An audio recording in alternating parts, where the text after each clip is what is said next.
Apa mungkin ya Allah itu bagi kita itu gaib dalam satu pekerjaan.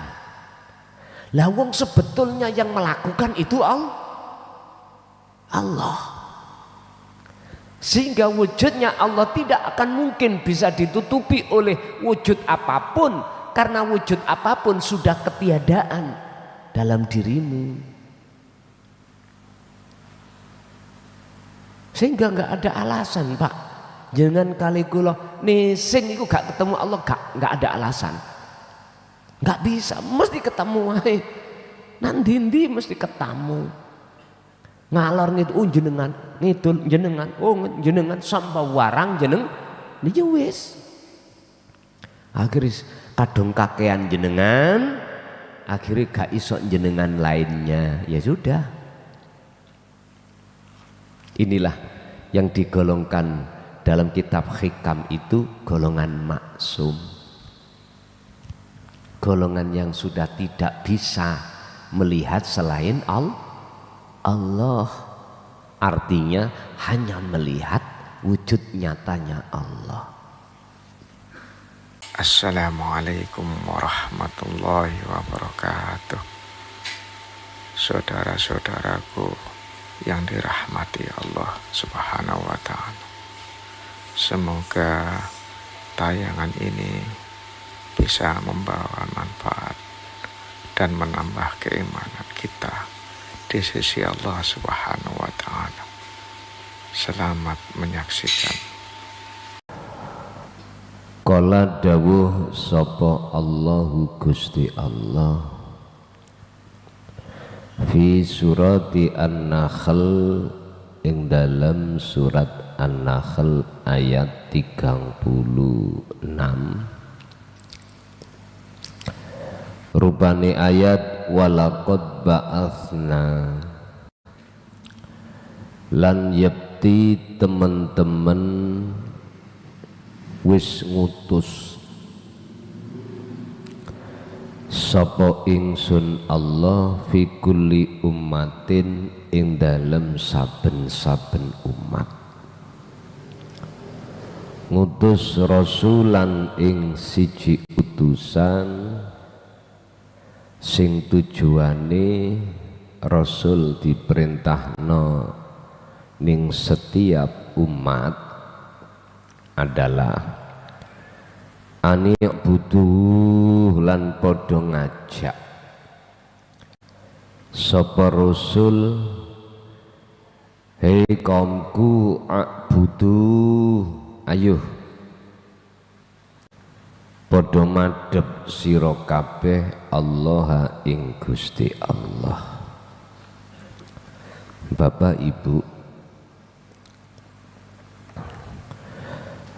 yang dimaksud umat itu adalah bisa jadi kaum. Kalau kita bicara kaum di Indonesia banyak, anak kaum Jawa, Madura, kaum Dayak, Bugis, dan lain sebagainya. Kaum-kaum ini mesti Allah letakkan utusannya. Di dalam ayat lain Allah katakan Rasul sing diutus ini mesti paham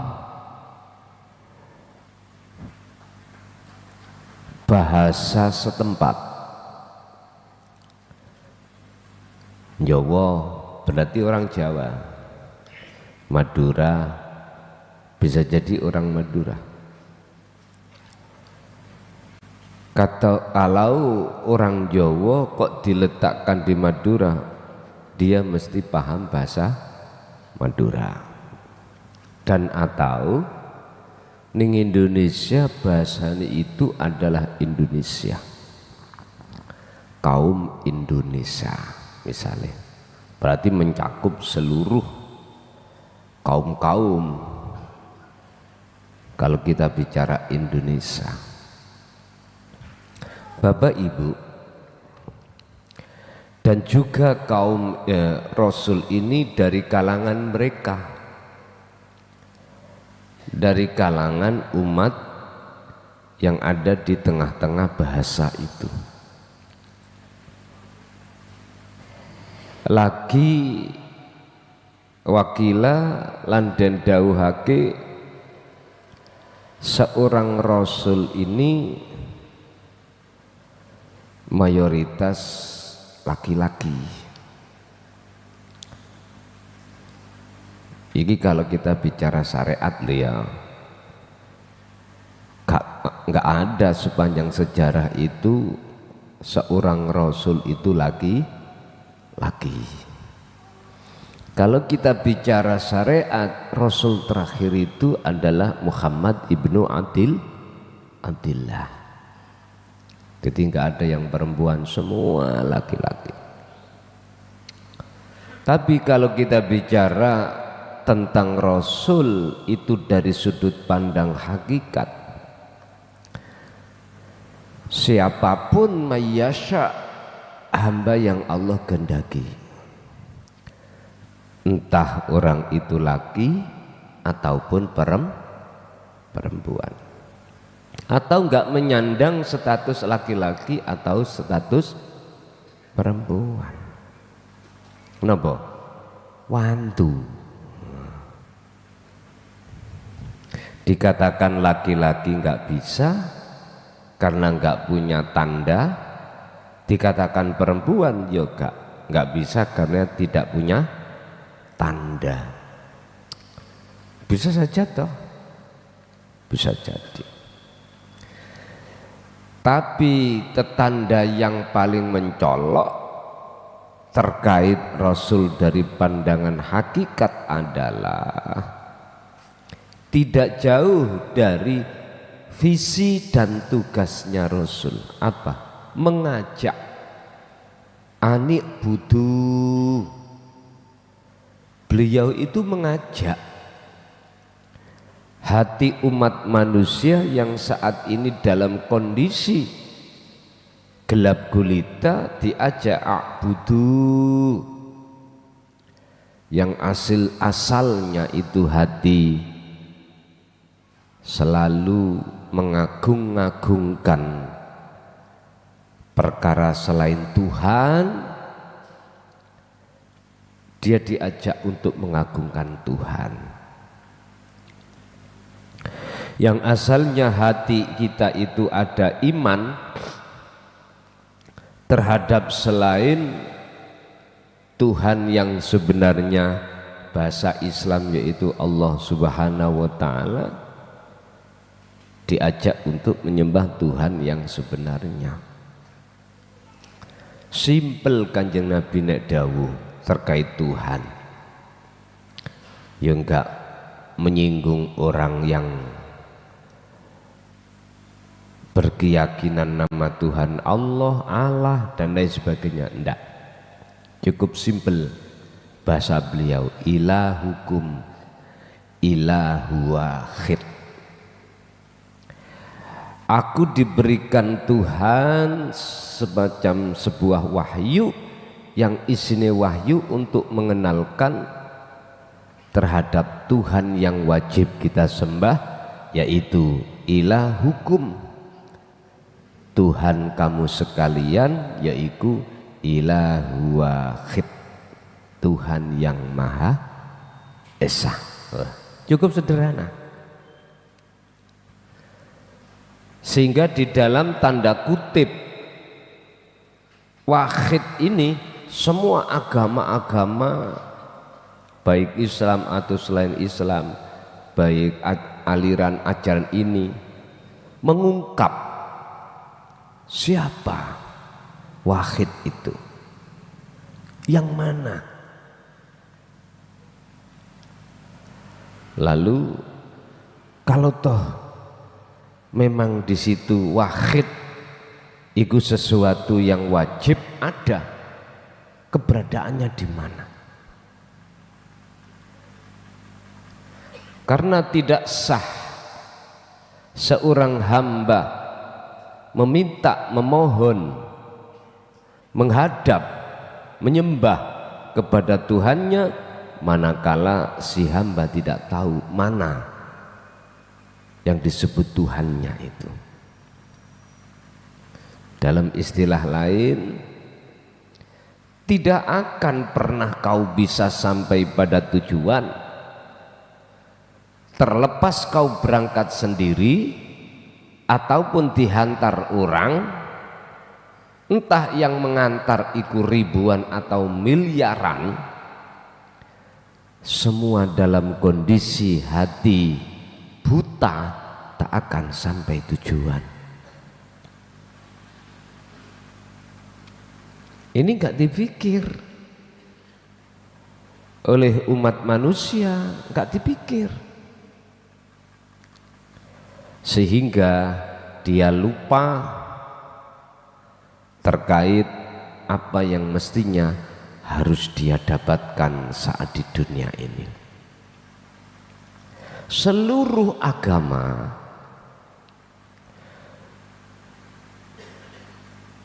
mengambil satu keputusan terkait masalah wahid atau ahad ini, Pak.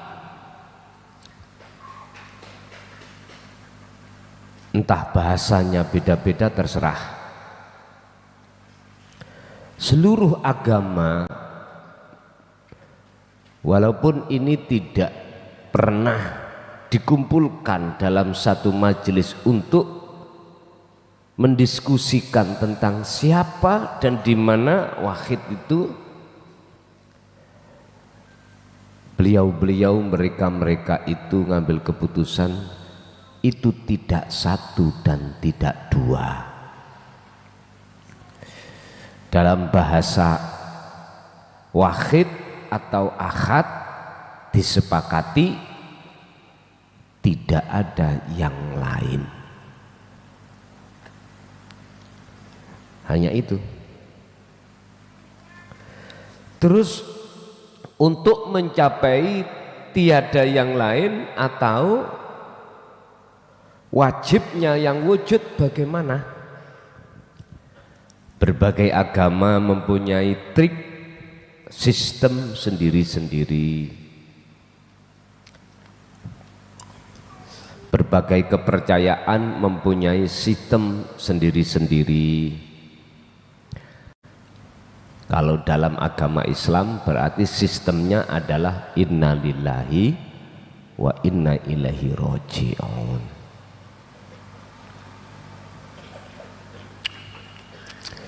Kuncinya untuk bisa inna lillahi wa inna ilaihi roji'un,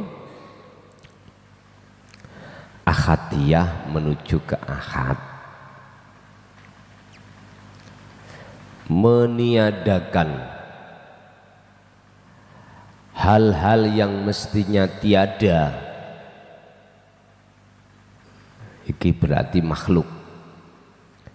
Meniadakan yang mestinya sesuatu yang tidak ada sebab kita anggap ada.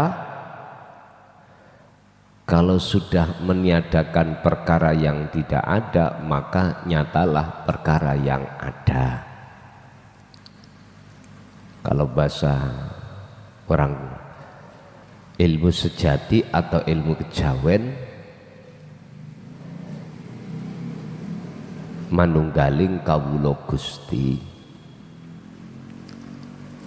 yang sistemnya sangkan paraning dumati. Intinya untuk mencapai kesadaran yang mutlak bahwasanya tidak ada yang wujud kecuali yang wujud itu sendiri. Ini kan uraian innalillahi wa inna ilaihi raji'un. Wajib hati itu untuk mengesahkan Allah. Kalau mengesahkan berarti wajib terlebih dulu belajar ilmu bagaimana tentang esa. Nah, inilah Bapak Ibu yang mestinya pada saat zaman seperti ini sudah waktunya umat manusia berbicara hal itu. Kak Bendawino bahas berkata ya. Piro kuwi ngaji ning kono berkatmu. Mbau bahas berkatin dunya.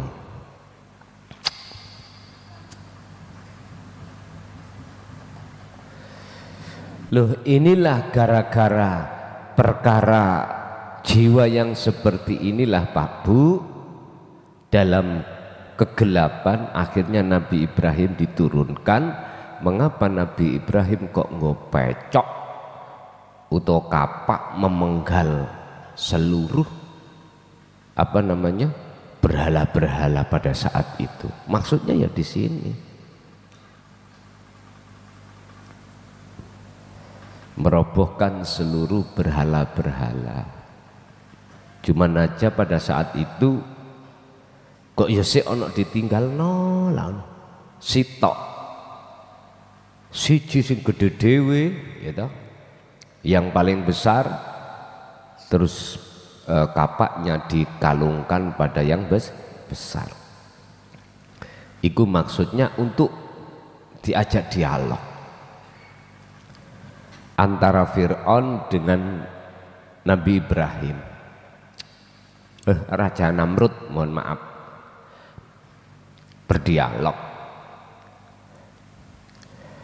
Ya, apa yang ku sampaikan ini terkait masalah dinu tauhid di tengah-tengah syariat, supaya beliau-beliau itu gelem berdialog dengan bentuk apa? Gerakmu sebab ada yang menggerakkan. Lah, ini supaya mau diajak dialog. Memang miturut Qur'annya berdialog. Berdialogi Nabi Ibrahim ngeten. Hetah Raja Namrud, nopo jenengan boten mikir tah yen Tuhan sampai kali kula sembah itu nggak bisa berbuat apa-apa, sebab makalah saya jenengan tolak. Makalah yang mana? Ketika saat Nabi Ibrahim ditanya siapa yang memenggal semua kepala berhala ini, yaitu ditutung si gede dewi loh Pak ya, itu. Terus jawabin Namrud bagian, yo nggak bisa, wong patung kok. Loh, kejebak dalam dialog beliau, kejebak dalam dialog. Kalau toh memang nggak bisa, mengapa kau sembah? Loh gitu loh. Dia nggak bisa berkata, menjawab apa yang Anda minta. Dia tidak akan pernah bisa bertindak manakala engkau perintah. Malakum dzarraw wala naf'an. Sebetulnya dulu itu agak sudah sadar Pak, cuman berhubung gengsi, sebab statusnya sebagai orang yang ditokohkan, dirajakan, karena punya kekuasaan, nek joro sekarang punya pengaruh di tengah umat sebab ilmunya. Sebetulnya dengan itu sadar kalau dia mau ngen iya aku ya ora iso apa-apa, iso apa-apa itu bisanya apa-apa sebab ada sumber illa billah. Mereka sebetulnya itu satu sisi sadar, tapi berhubung beban mental di tengah masyarakat wis kadung ngomong, lah iku jadinya. Ini kalau kita akal ngomong loh Pak ya, siapapun pasti akan bisa menerima terkait geraknya seluruh makhluk ikut sebab ada yang menggerakkan. Nah gitu dah. Zona di sini lo sebetulnya sadar. Berhubung ketutup ilmu, akhirnya ya nggak sadar-sadar. Akhirnya mboten sadar-sadar, tidak sadar-sadar. Bapak Ibu hadirin rahimakumullah.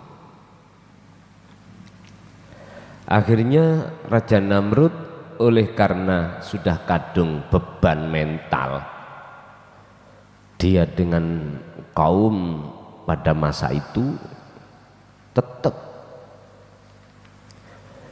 secara lesan tidak bisa berkata kalau yang memenggal itu patung yang paling besar.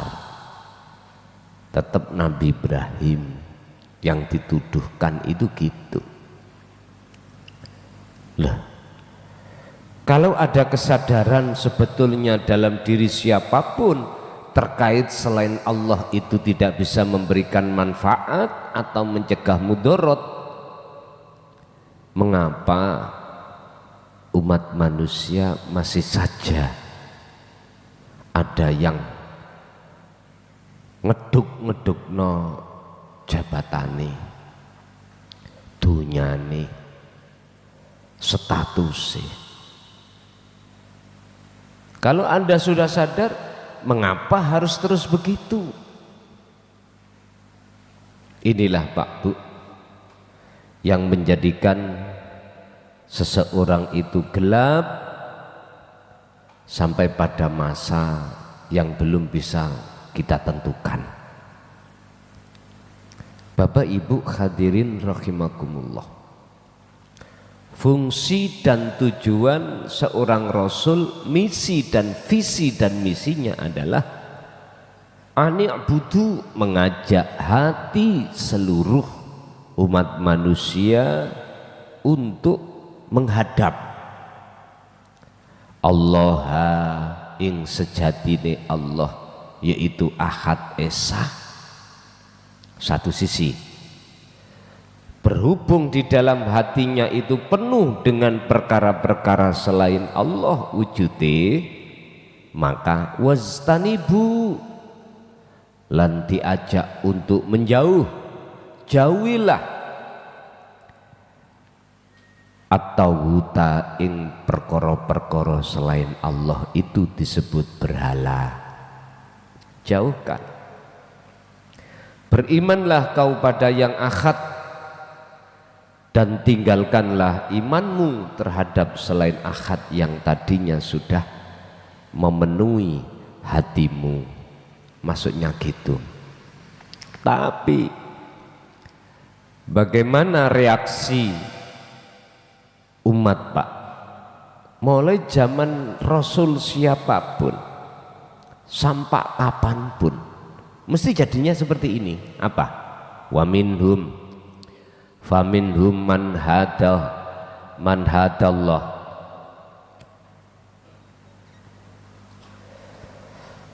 Umat manusia hatinya itu terkelompok, terpecah menjadi dua kelompok.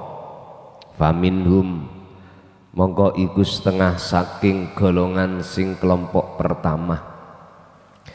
Man utawi wong hada kang gelem nampa petunjuk utawa hada kang paring hidayah sapa Allahu Gusti Allah. Ada satu kelompok yang Allah berikan hidayah sebab memang mau menerima. Ibarat gelas Pak, katakanlah ini gelas kosong, terus nomor loro gelas yang tidak gelas kosong tetap, tapi ono tutupnya, satunya enggak ada tutupnya. Gelas yang kosong ketika kita masuki air dia mangap. Bahasa mangap man hadallah, siap menerima. Artinya siapa di antara Anda semuanya umat manusia ketika dinu tauhid, ilmu yang untuk mengesahkan pada Tuhan itu disampaikan, dia langsung respon hatinya. Ada semacam klik, terlepas langsung atau tidak langsung. Langsung berarti berhadapan dengan figur seseorang yang Allah utus, atau tidak. Tidak berarti jenengan nyetel ning YouTube. Sudah nggak ada bedanya di sini. Penyampaian ini jangan kita tarik ke ranah syariat. Kalau jenengan tarik ke ranah syariat, mboten sah. Yang mendengarkan di YouTube itu sebab tidak bertemu langsung pada orangnya. Bapak Ibu rahimakumullah, Gusti Allah mendapatkan coro yang terbaik, yang termudah. Mengapa Allah secanggih ini menyampaikan walaupun tidak bertemu seorang figur di hadapannya itu kita anggap tidak sah, padahal semua itu sumbernya dari Allah. Kita akan mengatakan sah tatkala kita memakai hukum hakikat.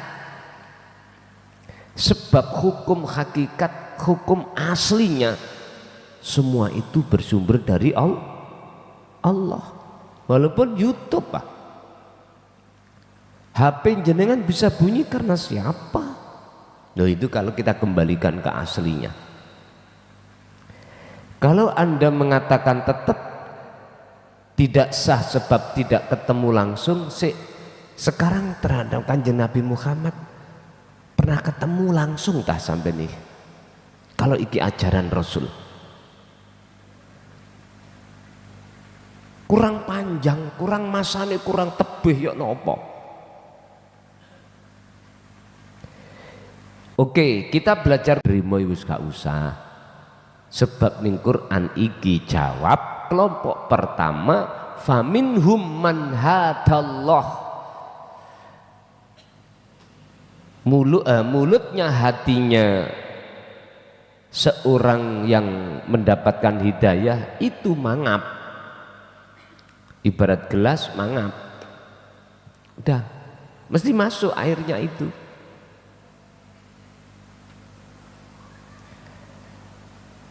Tapi iki golongane minoritas, tidak mayoritas. Bapak Ibu hadirin rahimakumullah, setelah didiskusikan terkait definisi tarkib, siapa sesungguhnya Allah yang disebut ahad itu, ilahukum ilahu wahid itu, terus di mana beliau keberadaannya? Sudah ketemu, terus memakai sistem taklim muta'alim, lalu disampaikan di tengah masyarakat, dikenalkan tentang sistem ini, sistem itu, terserah. Kebanyakan mereka lari, tidak mendekat tapi lari menjauh. Apalagi bahasa sistem ini kita pakai selain Al-Quran. Orang-orang yang merasa ditokohkan sebab dunianya berbentuk ilmu, berarti alim, berarti mu'alim, atau sebab kedudukan dunia, sebab kedudukan atau harta benda, dia akan menjauh. Karena apa? Karena hatinya itu pikirane gak ono karep marek nang Gusti Allah mendekat, tapi justru marek nanggone hubus syahwat. Itu pasti. Makanya umpama disuruh turun dari jabatan nggak gelem, tetap harus milikku. Yang baru-baru terjadi, masyarakat minta DPR turun semuanya toh, ra gelem Pak. Lah iya ini gak gelem, bondone durung balik kok. Kalau sudah balik pun sudah kembali modalnya sih tetap nggak mau. Itulah perbedaan antara golongan yang merasa dan tidak merasa. Kalau toh pun itu terpaksa harus turun, nek terpaksa ya udah nggak bisa apa-apa.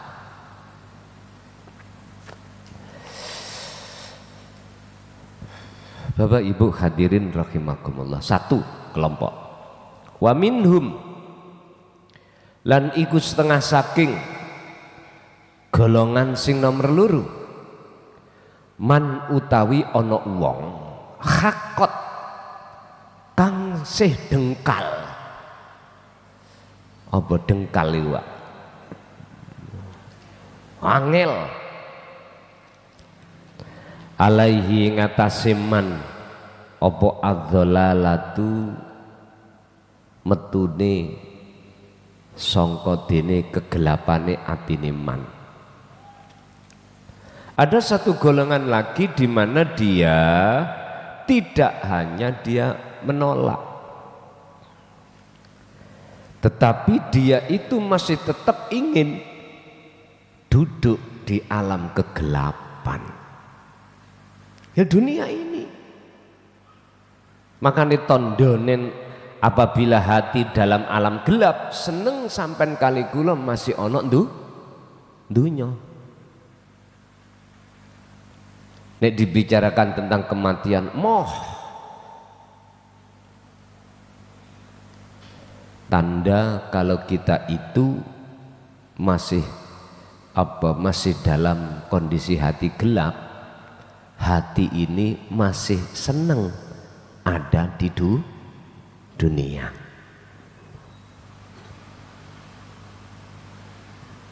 Apalagi kita masih terasa muda Pak, gak laki gak perempuan, sih merasa punya kekuatan gini gitu wis.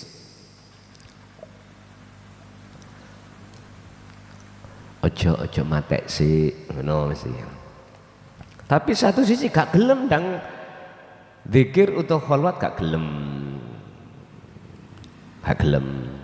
Makanya Kanjeng Nabi kalau memberikan teladan yang paling diprioritaskan di antara beberapa teladan itu adalah bimangkana yarjullaha wal yaumal akhir. Lekas masuklah alam akhirat.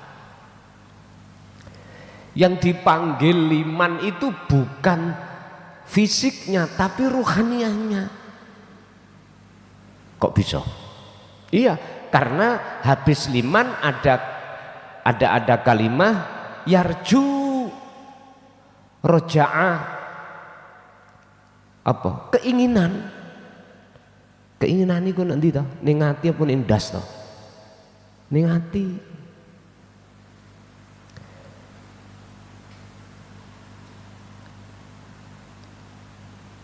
Limangkana yarjullaha. Lah ini satu keinginan yang untuk mendekat dan bertemu Allah. Ini maksudnya Allah adalah rahmat. Berarti apa di dalam rahmat ini isinya wal yaumal akhirah, alam akhirat. Lah terus bagaimana caranya jiwa atau ruh ini bisa masuk ke alam akhirat walaupun jasad masih ada di dunia? Karepnya ayat itu di situ. Mana yang mau menerangkan dengan gamblang terkait itu? Ora eneng sing gelem.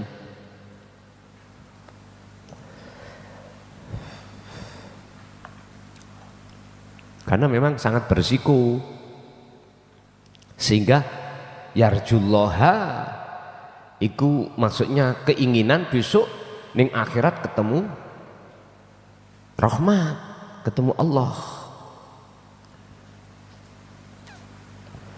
Bapak Ibu, akhirnya kita itu disuruh berangan-angan aja, ngen-ngenen, berangan-anganlah besok itu alam akhirat sana. Dia ngen-angan-angan, ya nggak bisa sambung lah Pak, nggak bisa sambung, karena mereka memikirkan fisik. Oh nggak bisa di dunia masuk alam akhirat. Alam akhirat itu besok. Pikirannya itu jasmani, padahal ayat itu jelas ruhani. Bahasa liman terhadap orang ini tidak masuk jasmani Pak. Kok bisa? Karena hal-hal yang berkaitan dengan keinginan itu di dalam hati. Berarti ruhaniyah ini nggak bisa dicampur Pak, nggak bisa. Nek jasmaniyah ini keinginan kita, ya urusan fisik, urusan dunia, suksesin dunia. Tapi ruhaniyah nggak boleh, harus limangkana yarjullaha, sehingga memakai Qur'ani kalimat yarju. Jadi satu keinginan untuk bertemu Allah. Di mana? Wal yaumal akhirah, ya ning alam akhirat. Berarti alam akhirat gak usah kita menunggu apa keterangan yang selama ini kita dengarkan, kita didoktrin. Besok setelah dunia saisine ini dihancurkan Allah. Bukan itu bos. Jangan umat kau jak berangan-angan. Yang angan-angan itu nggak akan ketemu. Karena yang mengangan-angan itu dalam kondisi hatinya gelap gulita atau buta. Wis, gini aja. Siapa di antara kita yang mata fisik ini dalam keadaan buta? Coba ngeno ning diri panjenengan iku, ya kapan ya aku bisa nyampe menang tujuan terhadap tujuanku itu? Nggak bisa. Apa yang kita angan-angan nggak akan pernah terjadi. Itu namanya tamanni, mengharapkan sesuatu yang tidak mungkin hal itu terjadi, alias mohal.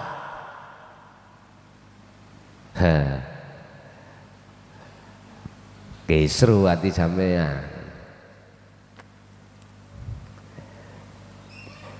Apa kelompok-kelompok yang menolak kau seru Pak. Kisru. Gini aja lah. Wis, walaupun semua ini matanya nggak buta, tutupen meripat Anda dengan lakban nopo ya Pak.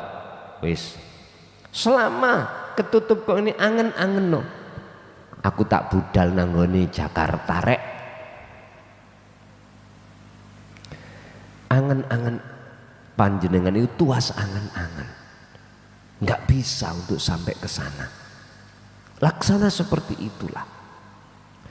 Berarti apa? Alam akhirat besok yang kita diceritai nggak akan pernah kita temukan, karena kondisi mata kita buta. Ya ora iso. Bapak Ibu, hati termasuk tondo hati kita itu dalam kondisi gelap itu, di dalam hati jenengan sik seneng jiwa ini masih di alam dunia.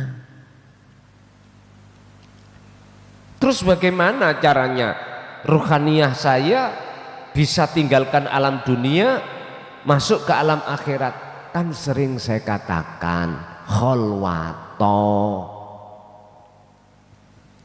Kholwat kan tidak harus zaman duduk. sendirian. Khalwat kan tidak harus jenengan berdiri sendirian atau berbaring, enggak. Kuncinya apa? Wa dzakaro, lo terusnya ayat, lan ilingo Allaha atimu ing Gusti Allah kathiron kelawan saukeh-ukehi, wa dzakarallaha kathiron. Iki kuncinya sudah. Walaupun di dalam ayat itu tidak dijelaskan secara terperinci zikir yang bagaimana, kan sudah sering saya katakan, Anda wajib paham dan nanti memfungsikan yang namanya zikir sirul asrar. Makanya mana zikir ini dibuka? Sepanjang zaman ora pernah ada yang mau membuka.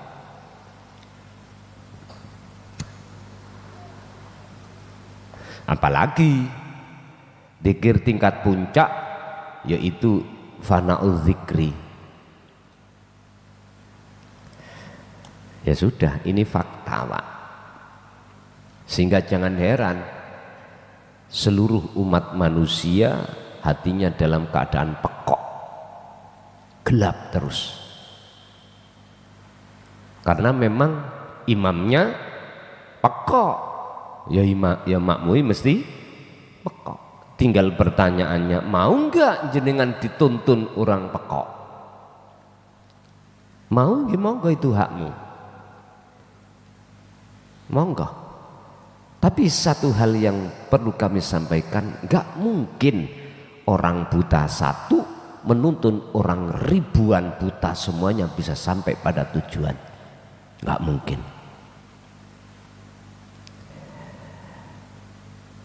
Jikalau masih tetap tidak percaya, fasiru mongko padha mlaku sira kabeh. Artine tamasao, endangono kono ziarah kemana? Fil ardin, dalam bumi. Maksudnya adalah di situ, di negara ini pernah zaman Rasul itu dulu kaumnya itu apa? Ada yang membantah, ada yang menerima. Jadi ada istilah apa batu nisan namanya apa? Peninggalan ngene kalau. Petilasana. Iki mbiyen yo kaum Nabi Lut gara-gara seneng padha lanangi. Terus akhirnya Gusti Allah menyuruh utusane Lut iku untuk menyampaikan hukum-hukum undang-undang tentang supaya meninggalkan perilaku enggak benar menghadap pada Allah. Gak gelem dihukum, ditenggelamkan. Lah iki zamane Nabi Nuh. Karepe fasiru fil ardi itu di situ. Ziarah, tontonan sejarah-sejarah itu. Paling tidak jenengan mau membaca Quran. Apa akibat setelah kita itu menolak ajaran itu dan kita dimasukkan kelompok kedua? Apa akibatnya? Akan tahu. Fandur mongko do ningalana sira kaifa kana akibatul mukadzibin, bagaimana akibatnya orang-orang yang mendustakan tentang tauhid. Udah gak ndek dhuwit budal nang Mesir, gak ndek dhuwit gawe budal nang ngene Mekah utawa kaum-kaum sing ada sejarahnya. Cukup pandanglah keadaan hatimu. Karena di dalam hatimu lah sejarah akan berkata. Barang siapa saat hatinya itu jauh dari tuntunan dinut tauhid untuk mengesahkan Allah. Gak usah kita itu bicara tentang keadaan diri kita orang miskin, orang kaya pun. Gak usah kita bicara tentang kita sebagai rakyat biasa, bahkan pejabat pun. Gak usah kita bicara tentang masalah orang yang sebagai makmum, kita bicara sebagai imam, bagaimana keadaan mereka hati, apa yang mereka takutkan, apa yang mereka khawatirkan setiap saat dan waktu. Ternyata jawabannya cukup sederhana. Mereka takut kehilangan status. Yang kaya takut jatuh miskin, yang pejabat takut jadi rakyat jelata, yang punya pengaruh takut ditinggalkan pengikutnya. Itu bentuk-bentuk hati yang seperti ini sudah bisa dijadikan sebagai bukti bahwasanya siapapun kita, hati manakala menjadi golongan yang kedua, pasti akibatnya bisa terasa. Itu tadi, selalu khawatir, gelisah. Apalagi yang di posisi nggak punya apa-apa, tambah nemen. Isok-isok modal 10.000 buat beli tampar. Bapak Ibu rahimakumullah. Tapi bagaimana kelompok yang pertama? Wa minhum faminhum man hadallah. Jangankan menghadapi keadaan yang tidak ada, bahkan yang bergelimpangan pun hatinya tidak akan bisa mempengaruhi dirinya terhadap Tuhannya. Nggak bisa. Tetap ini wajah tuwaj wasiyah. Disitulah tanda yang sederhana bisa kita lihat, hatinya tidak mudah khawatir, tidak mudah gelisah, karena sudah barang tentu dia paham sebenarnya siapa sebetulnya yang berperan dan yang berkuasa. Laksana seperti ini, Pak. Ada sebuah gedong ini asalnya kosong, mesti ada yang memiliki. Sang pemilik itu ada, katakanlah si A. Suatu saat gedong yang kosong ini, Bapak Ibu, diisi barang-barang apapun. Lalu suatu saat ada yang tanya, siapa yang ada di dalam? Siapa yang memiliki gedong ini? Tidak bicara apa loh Pak ya. Makanya kalau kita bicara tentang ilmu nahwu, ada siapa, fa'il sing berbicara biaklin, ada apa, fa'il yang isim fa'il yang bigori aklin. Gak mungkin di situ tanya apa yang memiliki itu. Mesti siapa? Siapakah yang memiliki gedong itu? Mboten apa yang memiliki gedong. Nah isinya semuanya itu apa Pak? Apa? Contoh di dalamnya itu asbak, gelas, piring, wis macam-macam. Mesti sampean kalau takok terhadap mukhatab domir terkait masalah barang-barang, gak mungkin ngomong siapa. Opo iki? Gitu. Mboten mungkin gelas sopo iki. Mungkin apa? Mesti opo i.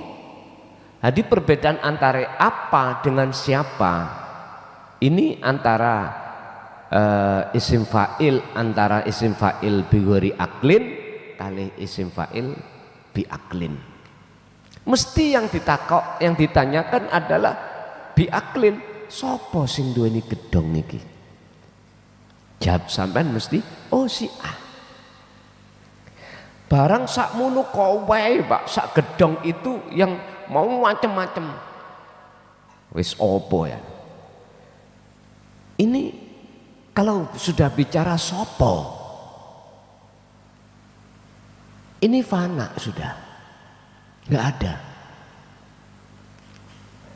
Karena yang ditanyakan sopo.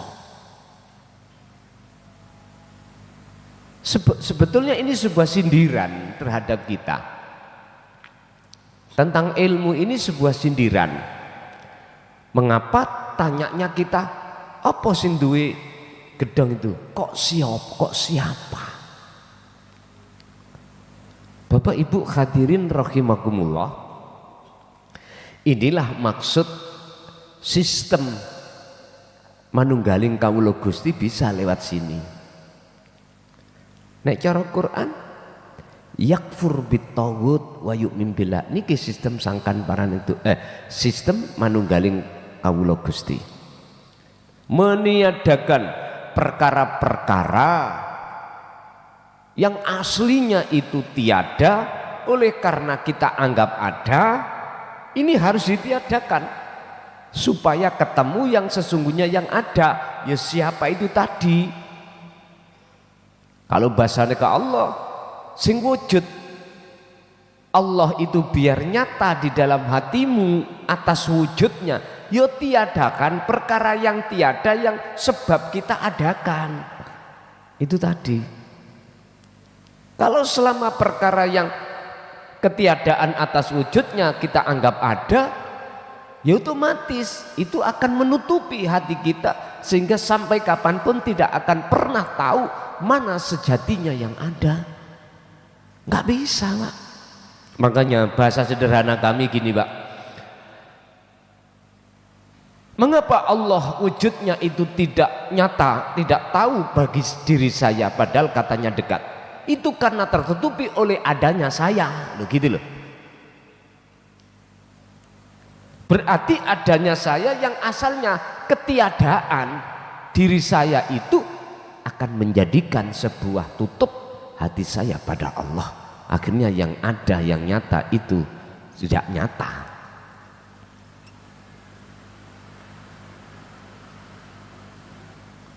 Sesungguhnya Pak, mohal bagi kita itu kalau tidak tahu wujudnya Allah itu mohal sebetulnya itu. Sampak-sampak di dalam makalah berapa ya itu ya? Ning hikam itu saya lupa, kalau nggak salah makalah 14 sampai 24. Heta kaifa yutasawwaru. Heta apa ndasmu iku gak mikir. Ngoten. Ngerti ndas ya? Apa mungkin Anda ini disebut orang yang tidak tahu wujudnya Allah? Sementara Allah itu pada diri Anda sendiri. Oke, di luar diri kita sekarang. Apa mungkin ya Allah itu bagi kita itu gaib dalam satu pekerjaan? Lah wong sebetulnya yang melakukan itu Allah. Sehingga wujudnya Allah tidak akan mungkin bisa ditutupi oleh wujud apapun. Karena wujud apapun sudah ketiadaan dalam dirimu. Sehingga nggak ada alasan, Pak. Jangan kali kula nising itu gak ketemu Allah, gak ada alasan. Nggak bisa, mesti ketemu wae. Nanti mesti ketemu. Ngalor ngidul jenengan, ngidul jenengan, jenengan sampai warang jeneng niki wis. Akhirnya kadung kakean jenengan, akhirnya gak iso jenengan lainnya. Ya sudah. Inilah yang digolongkan dalam kitab hikam itu golongan maksum. Golongan yang sudah tidak bisa melihat selain Allah. Artinya hanya melihat wujud nyatanya Allah. Nek corong ilmu, apa sebab mereka kok seperti ini? Keadaan hatinya seperti ini. Apa sebab? Kan ing Quran kan mesti omong dan sebagai teladan kanjeng Nabi. Wa dzakarallaha katsiran, kuncinya karena dia selalu berzikir hatinya.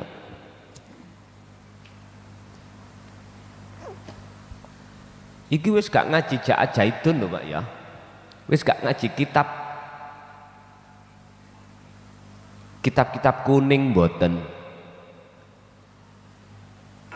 Wis gak ngaji babakan tumbuh-tumbuhan. Sudah tidak ngaji babakan perkara anugerah sing gak kekal.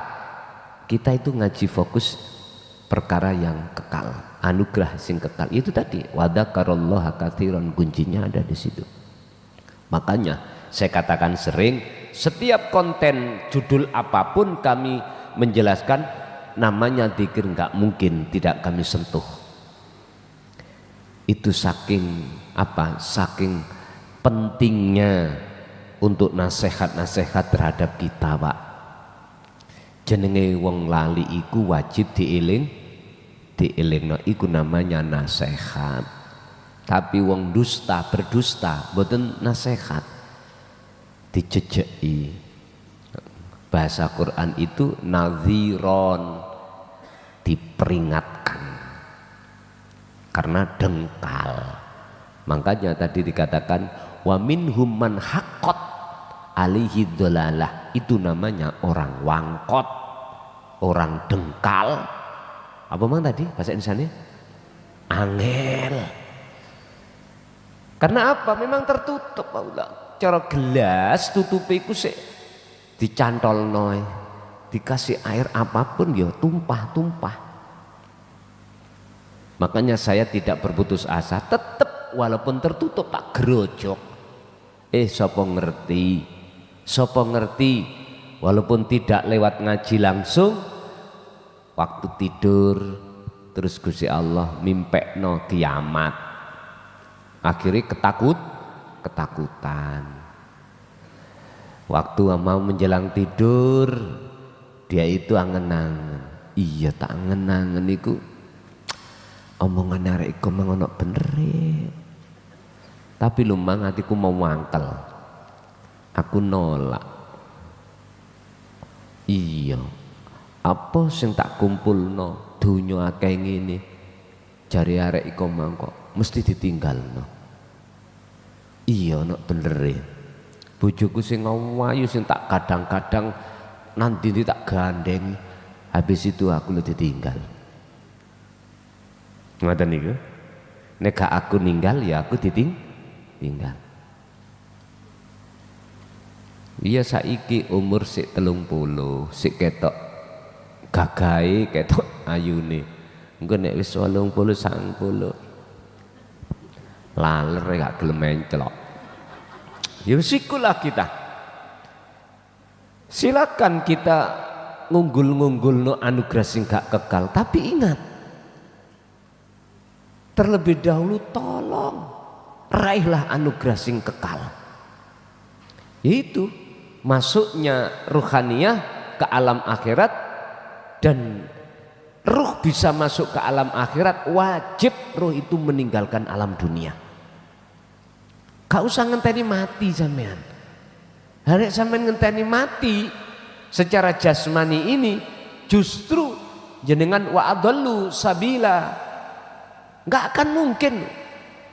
Dan lebih berat lagi jenengan, berat. Karena apa? Karena ketika saat habis sampean ini meninggalkan dunia, tanya siapa? Ya sih mending jenengan di dunia ini masih ada yang Anda tanya tentang masalah bagaimana ini hatiku pingin mendekat caranya, bagaimana kalau sudah dalam hatiku ada satu keinginan mendekat, terus kuncinya bagaimana bisa ketemu Allah di alam akhirat. Loh, di dunia masih bisa tanya. Kalau wis kaku mujur ngalor, wak mudin lo gak nakoi ngandani, malaikat mungkar nakir gak ngandani, tapi nakoi.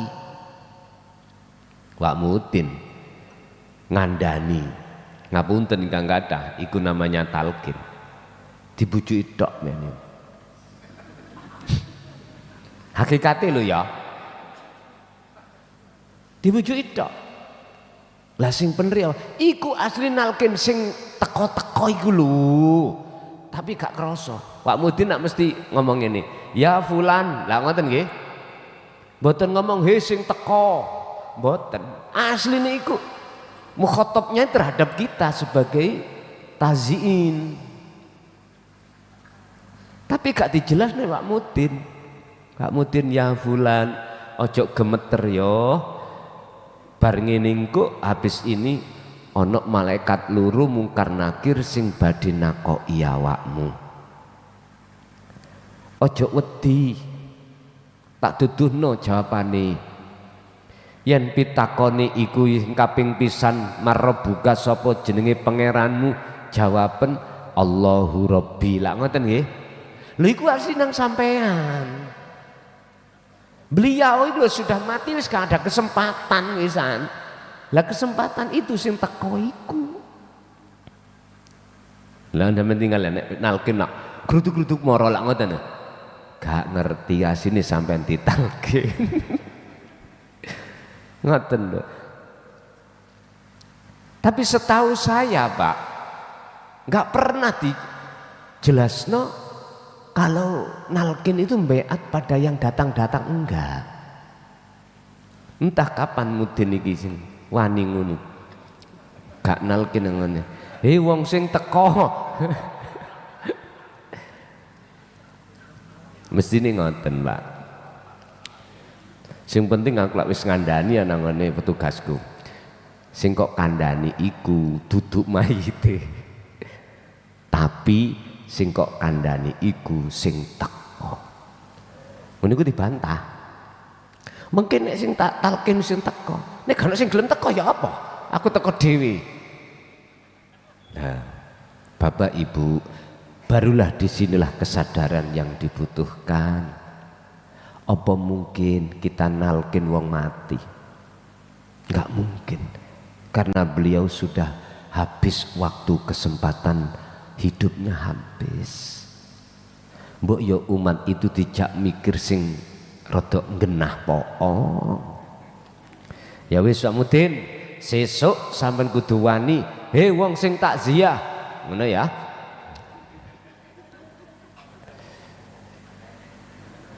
Maksudnya malaikat loro iku sapa sih? Apa mungkar nakir? Bukan.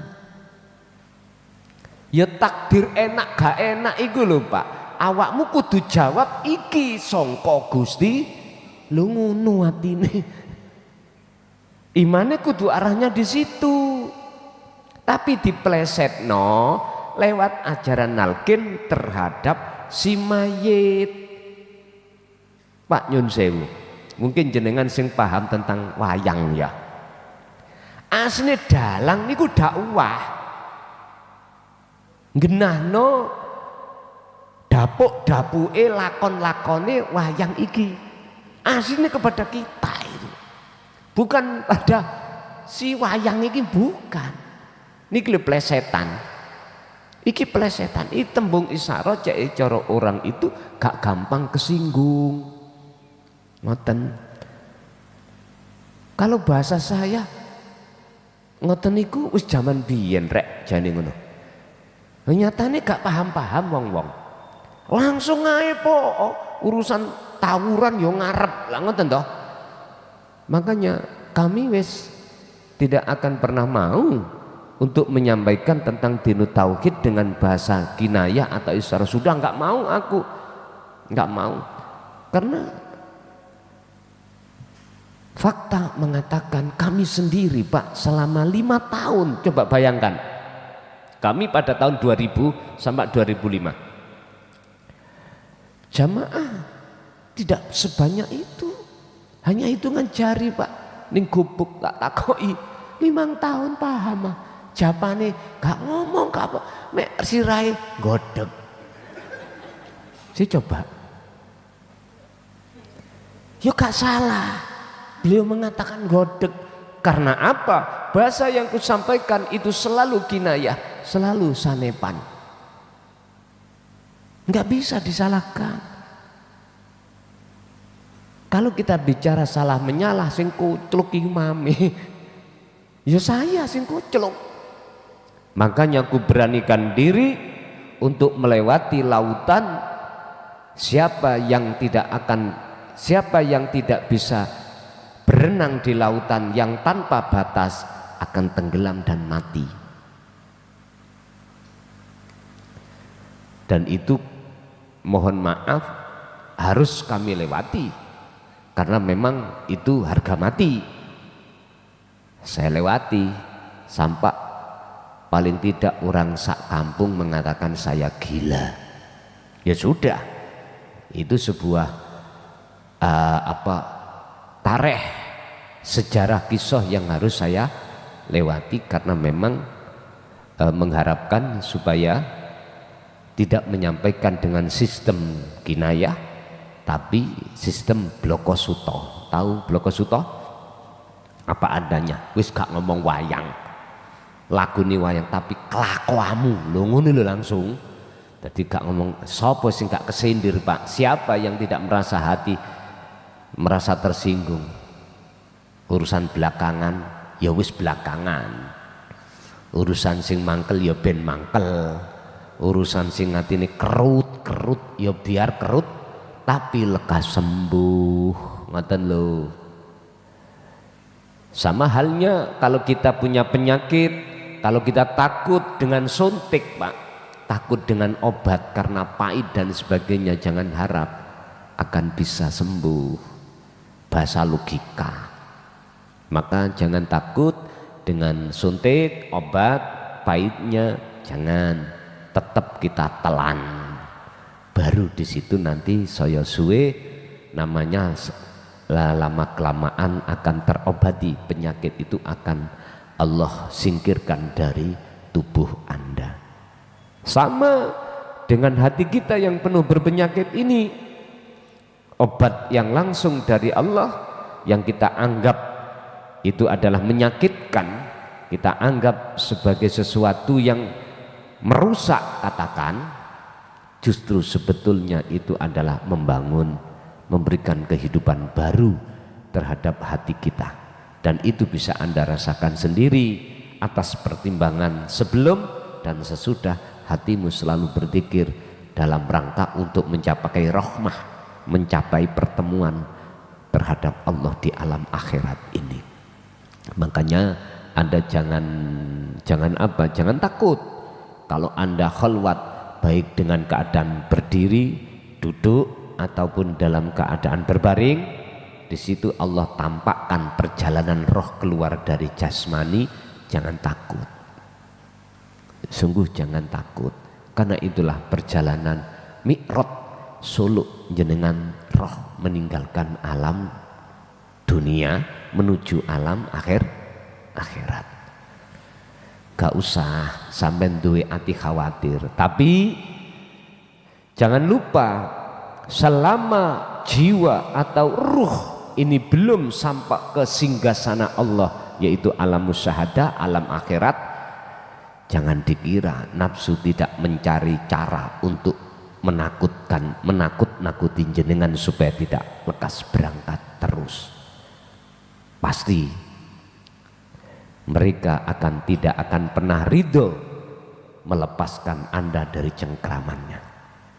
Tetap jenengan dikejar-kejar. Wa ma ubarri'u, tidak pernah berhenti atau mengenal kata putus asa. Yang namanya nafsu itu kemana? Yasudduna an sabilillah wa yabghunaha iwaja wa yastahibbunal hayatad dunya.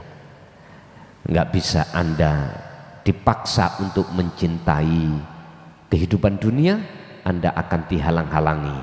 Ketika Anda khalwat, dihalang-halangi. Kalau Anda tetap khalwat, belum sampai ke puncaknya, tetap wayabghunaha iwaja, Anda akan dibegal tengah jalan, dibengkokkan arah tujuan Anda. Sehingga kadang-kadang nyun sewu Bu Pak ya, jenengan mulai di rumah sudah kenceng ingin mendekat pada Allah dan bertemu Allah. Tak nang JB saya, oke, saya tak ngaji, tak khalwat ning JB nang pondok, karena di rumah aku yo gak penak. Ada yang Allah berangkatkan iku sebab macam-macam, sebab ditinggal bojone minggat iso uga, sebab memang ditinggal minggat gak mulih-mulih alias mati iso uga, bahkan kadang ya berutang iso uga, atau masalah. Loh, itu dengan cara Allah sendiri. Wis biarin. Lah kok ketika sudah kenceng di sini tengah jalan waya begunaha iwaja, nafsu itu masuk di dalam hati membengkokkan arah tujuan jenengan. Seperti contoh, ngapunten Kang Kandang, wis enak-enak aku noto ati kenceng nang Gusti Allah, lah kok ono nafsu mendo-mendo si A, mendo-mendo si B, mendo-mendo si C, mengarahkan jenengan supaya condong ke situ. Udah, iki tanda kalau kita itu awalnya sudah benar, tapi di tengah jalan terjadi pembengkokan. Padahal di situ dikatakan ulaika fi dhalalim ba'id. Ketahuilah sesungguhnya mereka-mereka ini, mereka-mereka yang mana? Yang ini yang kena, yang mengarahkan, membengkokkan arah tujuan sampean, berarti siapa? Ya termasuk setan, iblis, nafsu, dan bolo tentarane nafsu itu. Fi dhalalim ba'id, jelas di dalam kesesatan yang amat jauh. Kau ikutikah dia ataukah kembali ke laptop? Tujuan Anda terserah. Tapi ingat satu hal, Anda tidak akan bisa lekas sampai pada satu tujuan manakala hatimu masih menoleh ke kanan, menoleh ke kiri. Lurus aja, Anda pasti akan sampai tujuan.